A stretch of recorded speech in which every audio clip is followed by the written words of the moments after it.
"You're just not cut out for this job," Tessa Granger said, leaning back in her leather chair, her fingers steepled like she was making a profound declaration, rather than pushing me out of the company I'd served for nearly a decade. Her eyes gleamed with a smugness she didn't bother to hide. "The Carson and Lang Hotel project needs someone with stronger leadership instincts," she added, glancing out the glass walls of her corner office like the city skyline had her sympathy. I didn't flinch, not externally, anyway. But behind my steady breath, I felt the familiar sting. I'd heard versions of that sentence before. Softer, subtler. But this was the first time she said it aloud. I stayed seated, calm. "You mean the same Carson and Lang project where my redesign saved us $300,000 in structural revisions?" Tessa's red lips curled faintly. "My redesign," she said, waving her hand. "I presented it to the board. After I created it." She gave a theatrical sigh and shook her head. "That's your job, Daniela, to support me, to make me look good. You're the project coordinator, not the visionary." That's when I knew she wasn't just pushing me out. She wanted me to leave with my head down, without making a sound. "This isn't working anymore," she continued, standing and walking to the window. "I need someone who understands their place in the hierarchy." I nodded slowly. "I understand perfectly." Tessa raised an eyebrow at my tone. "I'll leave on Friday," I said, standing. "But Monday will be interesting." Her eyes narrowed. Always with the cryptic lines. "This is exactly what I'm talking about." No. What she was really talking about, without saying it, was control. And for the first time, she didn't have it. "My name is Daniela Moreno. I'm 49 years old. For the past 8 years, I've been senior project coordinator at Pendleton Morris Design Group, one of the most respected architecture firms in the city. I've led complex builds from concept to completion, specialized in sustainable public spaces, and delivered every project under budget." Tessa Granger, she's 41, my supervisor, and Pendleton's youngest partner. Slick, confident, always 5 steps ahead, especially when it came to stealing credit. She had an uncanny ability to absorb other people's work, repackage it with flair, and deliver it as her own. I wasn't her first target, but I became her favorite. And now I was her biggest threat. The hallway outside Tessa's office was lined with framed project photos. Photos of buildings I'd poured my soul into. The Harper Library renovation, the Alder Ridge complex, the Carson and Lang Hotel. Each plaque had her name listed as lead designer. My phone buzzed. Marcus Reed. "How'd the meeting go?" Me. "She's pushing me out." Marcus. "That's insane. Your coastal flood-proof pavilion just won the Mayor's Award for Design Excellence." Me. "Her pavilion, according to the press release." I sat down at my desk and opened my bottom drawer. Inside was the external hard drive I'd been updating for the last 9 months, ever since I noticed Tessa had stopped copying and started erasing. She wasn't just taking credit anymore. She was actively trying to rewrite history. I had every original sketch, every version file, time-stamped and annotated, email chains, client feedback, presentation drafts, insurance, just in case. My desk phone rang. It was Lena from reception. "Daniela, there's someone here from Carson and Lang asking for you. He says it's about the consultation you did for their waterfront project." I froze. I'd never consulted for Carson and Lang. They were our biggest competitor. "I'll be right down," I said, voice steady, heart pounding. The elevator ride to the lobby felt unusually long. I replayed every design I'd ever discussed, wondering how my name could have ended up attached to something I didn't even know existed. When the doors opened, a tall, clean-cut man in his 50s stepped forward. "Miss Moreno, I'm Elliot Graves, Senior Development Manager at Carson and Lang. Thank you for making time." "There must be a mistake," I said carefully. "I've never consulted for your firm." His brow creased. "That's strange. We received your preliminary concepts for the Portland waterfront revitalization via Tessa Granger. She said you collaborated directly. The air left my lungs. The Portland waterfront was a personal concept I'd been working on at home, an after-hours passion project I never submitted. Elevated greenways, climate-resilient architecture, reclaimed materials, an urban landscape designed to fight flooding and restore community space. I hadn't even told my team about it. "May I see the designs?" I asked. He pulled out his tablet and opened a folder. There they were, my renderings. The layouts had been polished, certain elements modified, but the DNA was unmistakably mine. "We've already presented them to the Portland Planning Committee," Elliot continued, not noticing the way my hands clenched at my sides. "They were well received," I swallowed. "Who else has seen them?" "Our executive team, several city stakeholders, the mayor's deputy chief of staff." I nodded slowly. "Excuse me, I need to check something with my office." I walked into the building's restroom, locked the door behind me, and stared at my reflection. Tessa had stolen my designs, and she'd done more than present them as her own. She'd sold them to our competitor. And now, just days before the formal rollout, she was pushing me out so I wouldn't see it happen. When I returned to my desk, the office had changed. There was a hush to the air. People whispered in clusters. Eyes flicked toward me and then away. Another buzz from my phone.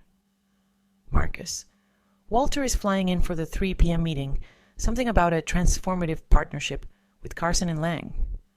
I stared at the message. Tessa hadn't just used my designs to climb. She was using them to broker a merger. An alert popped up on my screen. "All staff meeting.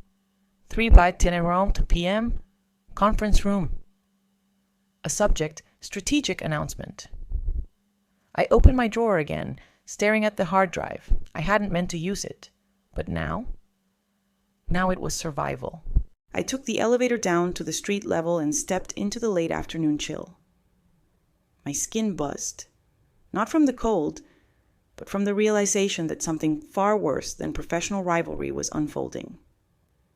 Tessa hadn't just stolen my Portland design.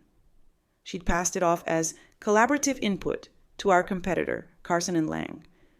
And now she was launching a full-scale partnership with them, using my concept as the crown jewel. Back upstairs, tension spread like wildfire. Lena gave me a nervous glance as I passed her desk.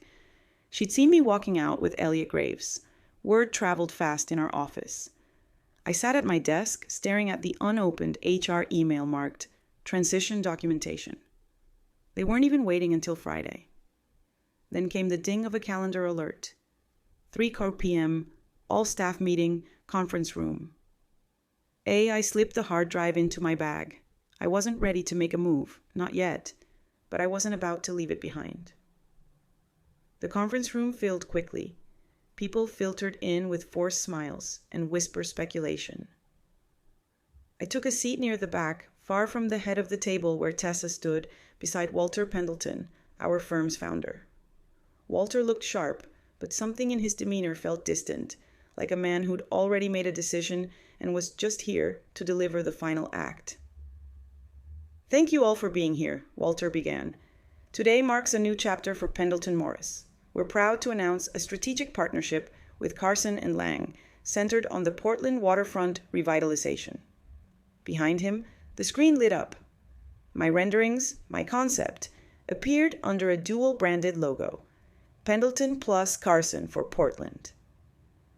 "This initiative," Walter continued, "spearheaded by Tessa Granger, exemplifies our firm's commitment to sustainability, innovation, and impact." Tessa stepped forward. She wore the navy blue blazer she reserved for visionary leadership moments. Her voice was crisp, her smile controlled. "The Portland waterfront is not just a design project. It's a reimagination of coastal resilience in urban form, and I'm honored to lead it." Slide after slide flashed across the screen. each one lifted from the private sketches I had created at my kitchen table over months of late-night work. She clicked through confidently, explaining modular park zones, flood-adaptive public plazas, even recycled water features, all using my language, my flow, my vision. I didn't hear the rest. My pulse was too loud in my ears. Walter stepped forward again. And to lead this exciting new phase of our firm's future, I am pleased to announce Tessa's promotion to creative director, effective immediately. Applause erupted. I sat perfectly still. Not one mention of my name. Not one acknowledgement. Just the tightening smile on Tessa's face as her eyes briefly scanned the room and landed on me. That flicker of warning, like she already knew I'd figured it out. After the meeting, I approached Walter near the exit. "Can we speak privately?" I asked. He looked surprised but nodded. "Of course, Daniela. Let's use my office." But as we turned toward the hallway, Tessa materialized between us. "Walter, quick reminder. We need to go over the transition plan for my new role," she said, her tone syrupy. "And don't you have that board call at 3:30? Walter checked his watch. "Oh, right. Daniela, can this wait?" "It's about the origin of the Portland designs," I said clearly. Tessa's smile didn't waver. "Actually, that reminds me, we need to talk about Daniela's performance issues. I've flagged a few things over the last few months." Her implication was obvious. She was framing me as a liability. Walter hesitated. "Let's address this now," he said, motioning us both into his office. For 20 agonizing minutes, I sat through Tessa's manufactured story. She claimed I had been struggling with deadlines, unclear about project ownership, and worst of all, that I'd accessed her files and presented her Portland designs to a competitor. "That's completely untrue," I said finally. "I have proof." "Let's not escalate," Walter said with an air of weariness. "Tessa has documented her concerns thoroughly. Given everything and the restructuring around the Carson partnership, we feel it's best to accelerate your departure." Tessa pulled a folder from her bag. "Your separation agreement. Standard terms. 2 months severance. We'll need you to clear your desk by end of day," Walter added, already turning to his monitor. "And if I dispute this?" I asked, voice low. Walter glanced at Tessa. "We have documentation suggesting you've been underperforming for some time. I'd hate for this to become public. It could affect your future opportunities."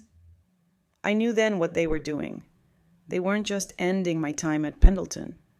They were erasing it. I returned to my desk, silent. I didn't open the folder. I didn't cry.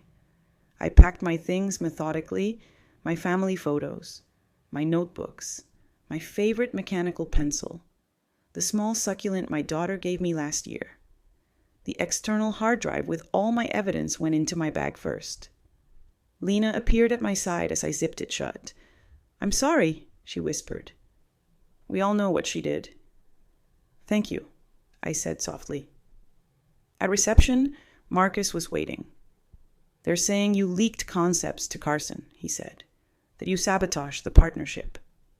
"She's turning everything around on me," I murmured. "Emails, presentations, designs I never shared." "She told the office you'd been emailing files to competitors," Marcus said. "There were even screenshots." My blood ran cold. "Screenshots? Of what?" "Email threads from your account," he said, supposedly sending concepts to external addresses. I stared at him. "I was in Vancouver last month, on vacation. When were those emails sent?" Marcus paused. Midweek, around 11 p.m. Of course.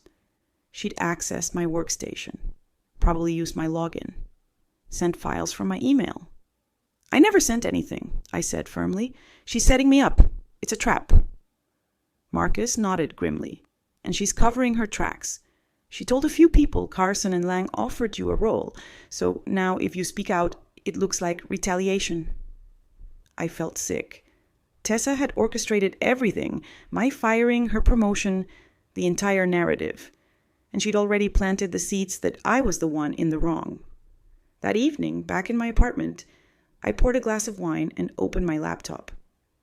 I backed up everything from the hard drive to a secure cloud server. Every file, every email, every design. Then I began combing through 6 years of correspondence with Tessa, searching for anything that tied her to the designs she now claimed as her own. An hour in, I found it. An email from 3 years ago. A casual exchange where she asked for help on a stalled community project. In her words, I need your magic touch on this one. The kind of innovative thinking you brought to the coastal pavilion. That was all you, and you know it. Proof. It wasn't just about Portland. This had been happening for years. Quietly. Systematically. I looked at the printed separation agreement sitting on my desk and pushed it aside. This wasn't over. The next morning, I woke up before sunrise, a legal pad already covered in notes by the time the sky turned orange. Every move Tessa made now made sense. Not as impulsive sabotage, but as a calculated campaign. She wasn't just gunning for a promotion. She was eliminating anything that could expose her as a fraud. And I had been her biggest liability. While the firm toasted her new title as creative director, I sat alone in my apartment, building my case piece by piece. Metadata, email trails, screenshots.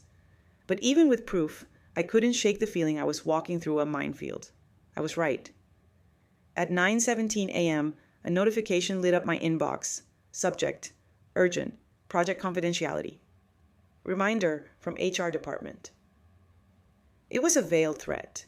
A policy reminder citing that departing employees are strictly prohibited from sharing internal designs or project data, regardless of authorship. It didn't mention my name, but I knew who it was for. Minutes later, my phone rang. Unknown number. Against my better judgment, I picked up. Miss Moreno, it's Elliot Graves from Carson and Lang again. I know things have been complicated. I just wanted to follow up on our previous conversation. I stood up from my kitchen stool. Elliot, I need to be very clear. I never agreed to consult on the Portland waterfront. I never authorized Tessa Granger or anyone at Pendleton to share my work. I understand, he said. But the thing is, our leadership was impressed. If you're no longer with Pendleton, we'd like to discuss a potential consulting role, maybe even more. Your vision for Portland really resonated. There it was, the final nail. Tessa had laid the groundwork so cleanly, a forged trail of emails from my account to Carson and Lang, a fabricated story about me being resentful, and now an actual job offer that would make her lie seem true. I didn't respond to Elliot. I just said, let me think about it, and hung up. Back at my desk, I opened the email archives I'd backed up the night before and searched everything tied to the Coastal Pavilion project, the one that won an award and solidified Tessa's rise. I found the original design schematics, the sketches.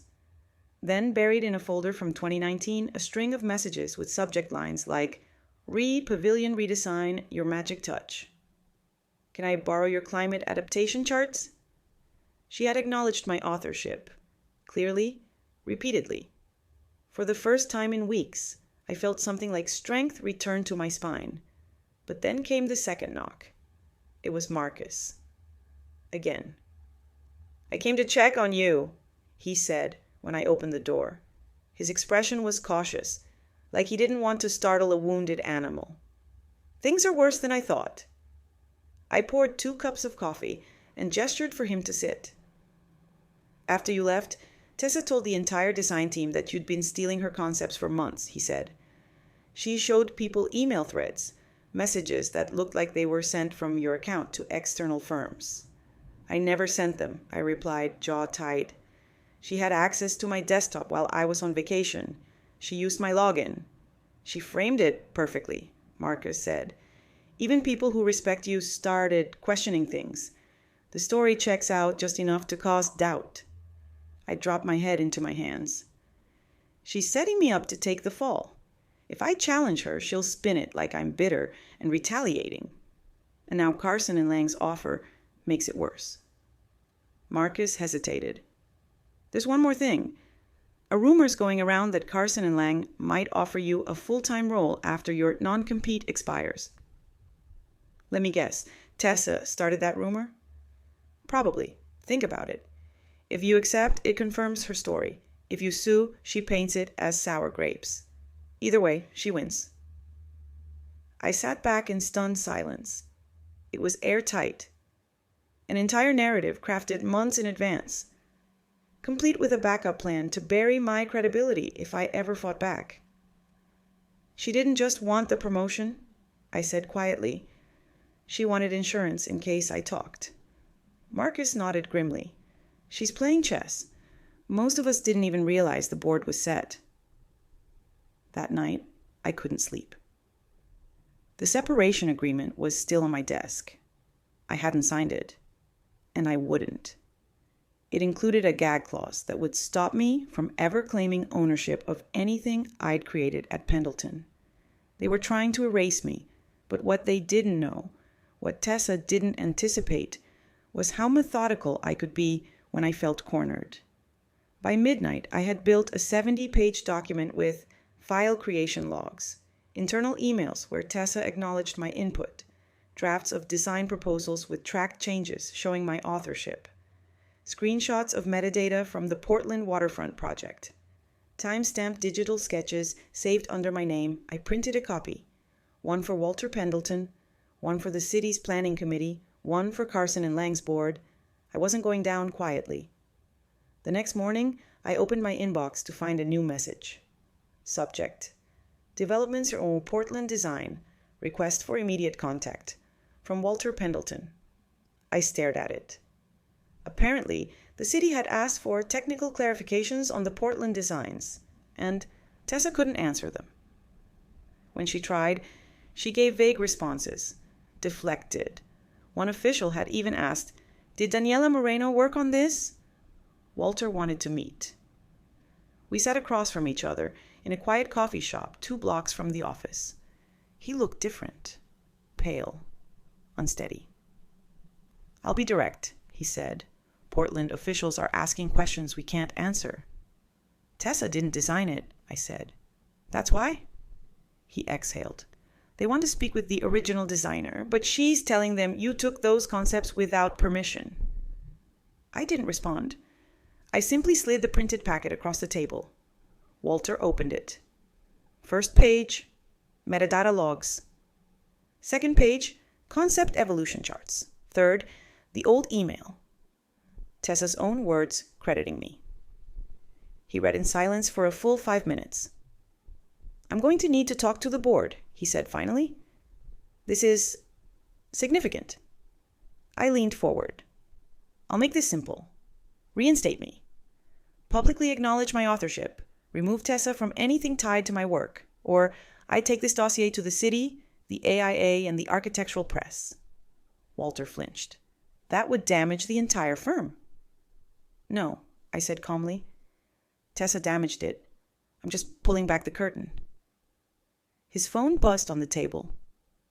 A news alert lit the screen. Carson and Lang withdraws from Portland waterfront partnership. I raised an eyebrow. "Your deal's falling apart already. You have one shot to fix this before it becomes a headline." Walter didn't respond right away. He stared at the headline on his phone like it had betrayed him personally. Carson and Lang withdraws from Portland waterfront partnership. All that effort, all that maneuvering, gone with a single decision from a firm that realized something smelled off. "Tessa swore everything was airtight," he mumbled, finally breaking the silence. "That she had full authorship. She said she'd collaborated with you on Portland, that she'd just polished it." "She didn't polish it," I said, my voice flat. "She copied it. She rebranded it. And she tried to bury me so I couldn't say a word." He sighed, leaning back in his chair. "The board won't like this, but if what you've shown me checks out—" "It already has," I interrupted, placing a second flash drive on the table. I had a tech consultant verify all the metadata, time-stamped originals, source files, email headers. It's bulletproof. He picked up the drive like it might explode in his hand. "You have a chance to do the right thing, Walter," I said, standing. "But not for Tessa, for Pendleton, and for every single person in that office watching her rise on the backs of others." I left him there, still holding the drive, the weight of his own complicity finally settling in. That evening, I received 2 emails within 5 minutes of each other. The first was from Elliot Graves at Carson & Lang. "Miss Moreno, Portland City officials have requested additional clarification on the waterfront designs and specifically asked for your input. We would appreciate your insight, independent of any current or former employer." The second was from Grace Lau, a senior planner with the Portland Development Commission. "Hi, Daniela. I was impressed by the conceptual frameworks presented for the Harbor District, but there were clear gaps in technical understanding during the follow-up. I'd love to speak with you directly about your work. Are you available for a call tomorrow?" Tessa's unraveling had begun. The next morning, I arrived at Pendleton's main office building for what would be the most important meeting of my career. The boardroom was packed, Walter at the head, 2 senior partners flanking him. On one side sat representatives from Carson & Lang and the Portland Committee. On the other sat Tessa Granger, back straight, jaw tight, blazer impeccable. The seat directly across from her, mine. Walter cleared his throat. "We're here to clarify authorship surrounding the Portland waterfront project. There's been confusion." Tessa cut in, voice sharp and polished. "Let me start by saying how disappointing this situation has become. While Daniela contributed early thoughts, the final design is mine. I spent months refining it. I didn't blink." "Actually," I said, plugging in my laptop, "I think it's best if I walk everyone through the development timeline." I projected a split screen, one side showing the final Portland slides, the other displaying my time-stamped files, layer by layer evolution, each dated long before Tessa's claimed authorship. "This schematic," I said, pointing to the Harbor Park concept, "was created on March 8th at 2:37 a.m. from my home computer. Here's the metadata. Here's the internal email I sent myself documenting the first concept. And here," I clicked again, "is a Slack message where I discussed it with a friend, months before Tessa claims to have started development." I turned to Tessa. "You didn't polish my ideas. You repackaged them and claimed full ownership, and you shared them with Carson & Lang without permission." The Portland official leaned forward. "These are precisely the technical documents we asked you to explain last week, Ms. Granger. You couldn't provide them." Tessa's voice sharpened. "She's manipulating the timestamps. She's trying to sabotage me because I earned my promotion." Elliot from Carson & Lang cleared his throat. "Our forensic IT team reviewed the files over the weekend. The timestamps are legitimate. These are Daniela's originals." Walter looked visibly ill. "And our IT department," he added quietly, "confirmed unauthorized access to Daniela's user account during her vacation, including file downloads and outgoing emails sent to external addresses." Tessa's face paled. "You can't believe her over me," she snapped. "This is a setup." "No," I said softly. "It's a confession. Just not the one you think." Walter exhaled slowly. "I think we're done here." A silence fell across the room. Then, just like that, Tessa was escorted out. Her downfall spread faster than any press release. Word leaked that she'd forged authorship, manipulated project data, and framed a senior colleague. Within 48 hours, 3 other designers came forward with similar stories, concepts they'd quietly let go of in the past because they didn't have proof or leverage. This time, the pattern was undeniable. Pendleton's board released an internal memo. Effective. Immediately, Daniela Moreno is reinstated and promoted to creative director. She will lead the Portland waterfront project moving forward.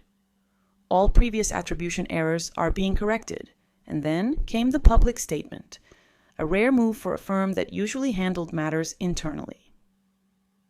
We deeply regret the misattribution of recent design work and acknowledge Daniela Moreno as the original architect behind the Portland concept.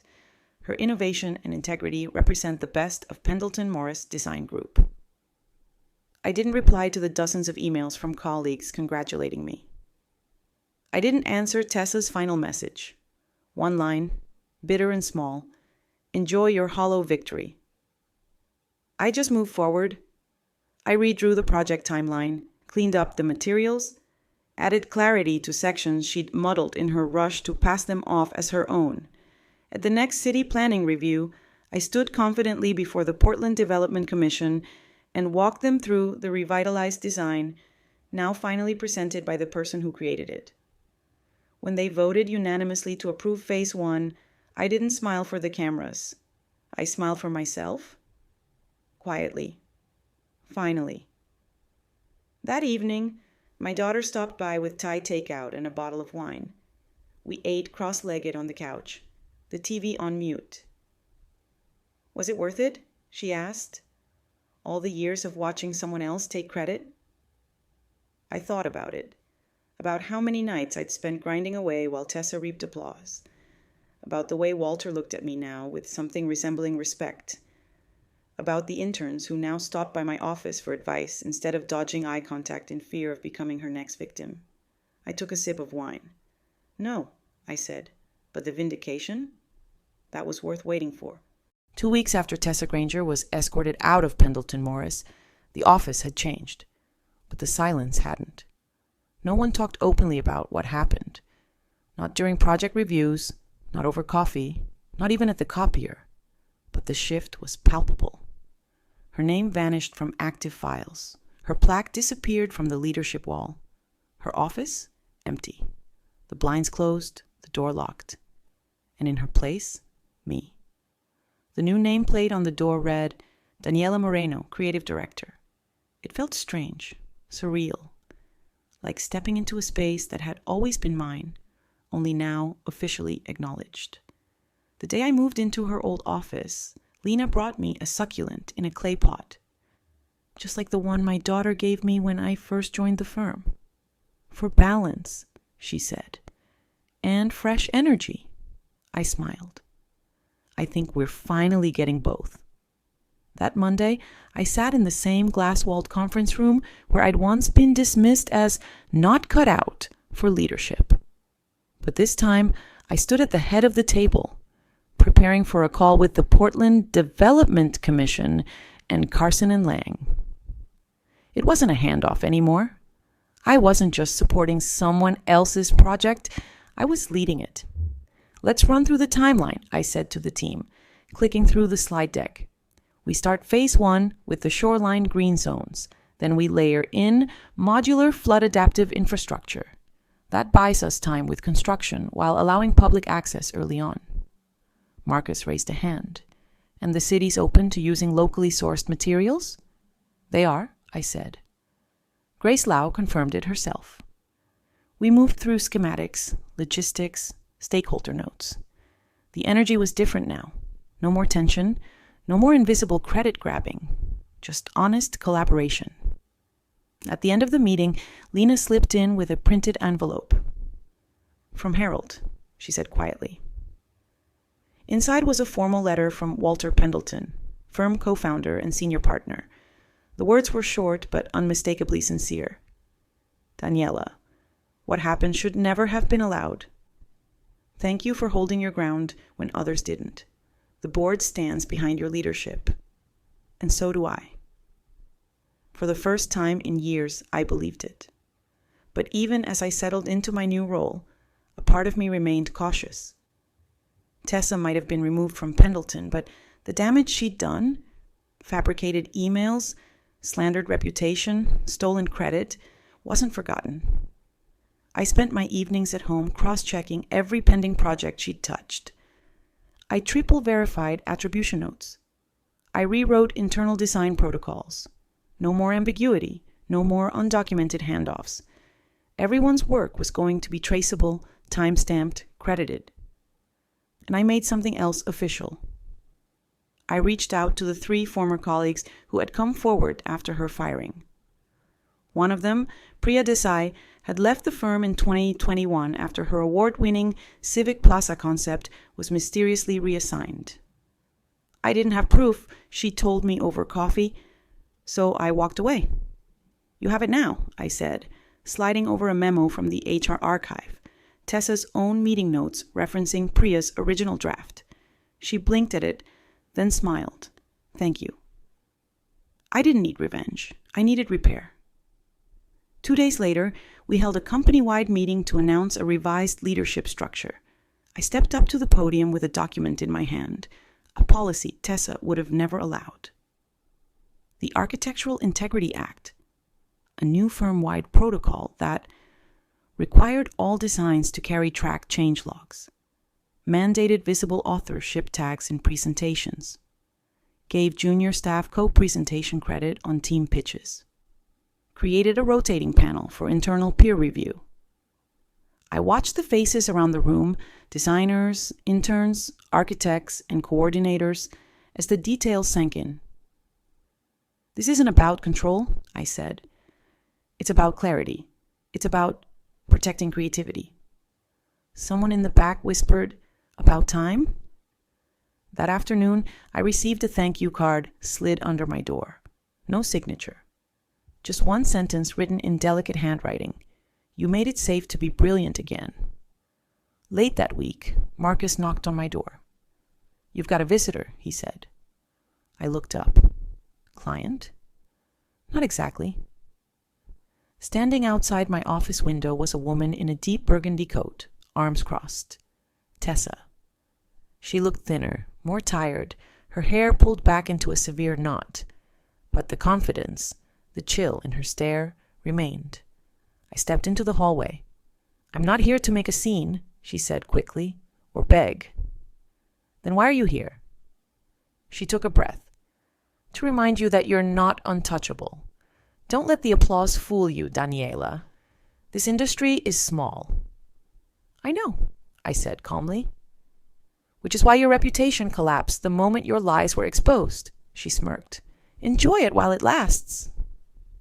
Then she walked away. I stood still for a moment, watching her figure shrink in the distance. I didn't feel fear. I didn't feel anger. I felt relief. I closed the door behind me. That night, Grace Lau called from Portland. "We got approval for Phase 1, she said, smiling through the screen. "Your team's proposal was airtight, and we want you to present the next phase, personally, to the City Council." I'd be honored. Oh, and one more thing. Carson and Lang asked me to pass this on. They want to work with you directly again, without any middlemen. I laughed. "Let's finish Portland first. Then we'll talk." When the call ended, I sat in the stillness of my new office, the city lights glittering through the window. Tessa had tried to erase my legacy. Instead, she sharpened it. It was a Tuesday morning when I stood before the Portland City Council, clicker in hand, lights dimmed, and a room full of civic leaders watching. A digital rendering of the harbor skyline glowed behind me. Modular green zones, stormwater channels, pedestrian bridges rising above reclaimed tidal paths. It was the future we'd promised the city. And this time, I was the one telling the story. I walked them through each phase. Materials, projected cost savings, impact forecasts, public benefit metrics. When I showed them the flexible pavilion design, the one that could shift in flood season, they leaned forward in their chairs. This was what they'd hoped for. And they saw, finally, where it had come from. After the presentation, a councilwoman approached me. "Why didn't you speak last time? Back when your firm first pitched this?" I smiled gently. "Because I wasn't given a voice." She nodded. "Well, you have it now." The following week, Phase 1 of the Portland waterfront revitalization broke ground. Local press covered the moment, but instead of praising a firm, they praised a person. Daniela Moreno, the designer who took her work back. From silence to spotlight, an architect reclaims her voice. The articles didn't dwell on Tessa Granger. They didn't need to. Her name had become shorthand for exactly what the industry was trying to root out. What mattered was what came next. At Pendleton Morris, changes began taking root. We rewrote onboarding protocols, held attribution workshops, built design submission archives that no one, not even leadership, could tamper with. More importantly, young designers stopped whispering. They started presenting. Priya Desai returned as a senior consultant. 2 other former colleagues came back in different roles. I personally onboarded them. I want this place to be what it always claimed to be, I told Walter one afternoon. And what's that? He asked. A studio where ideas are protected, where creators don't have to watch their backs. Walter nodded, his expression humbled. You've done more for this place in 3 months than we did in 3 years. I appreciated the sentiment, but I knew the truth. They had let it happen. They turned away while one person siphoned talent to fuel her rise. The real victory wasn't just the title or the corner office. It was reclaiming what should have always been mine. On a quiet Friday afternoon, I sat in the back garden of my home, laptop open, sun slanting through the trees.